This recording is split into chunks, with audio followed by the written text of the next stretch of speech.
Ganyan ba ang pag-ibig? Gusto'y nasasaktan sa isang tulad ko. Walang karapatang magmahal. Sadya bang ang pag-ibig ay talagang ganyan?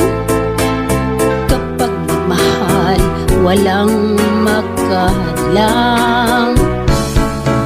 Kapag puso ang siyang nag-utos, di kayang tutulan, di kayang iwasan. Bawat niyang naisin ay di kayang pigilin.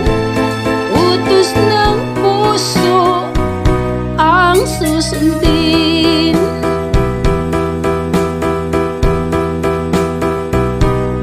Di nagkapagtataka pag puso'y nagkadama. Talo ang isip mo, di kayang ipaglaban pa. Pilit masusunod bawat kagustuhan niya. Nasa pagkakamali, ligayang sa puso'y nadama.